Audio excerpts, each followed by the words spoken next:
Quando presento il Novara è una cosa che io sento dentro, cioè mi fermo in qualche vicolo e passando e mi colpisce il momento, la luce, e poi metto qualche figura e dipingo dal vero.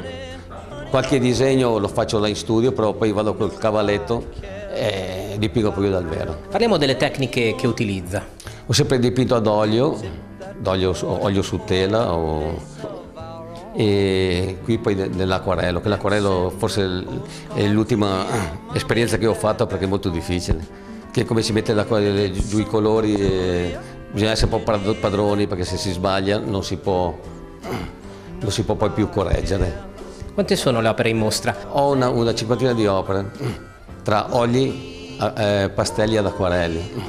Poi la mostra dura dal 12 di ottobre, che c'è stata l'inaugurazione sabato, fino al 27 di ottobre di questo mese. Gli orari è dalle 10 alle 12:30, dalle 16 alle 19:30, tutti i giorni.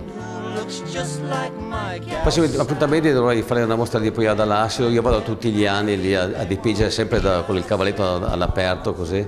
Mi piace molto per i colori liguri, insomma, come sono andato lì a Portofino, l'Aigueglia, Camogli, e tutto quello che è, insomma, della Liguria.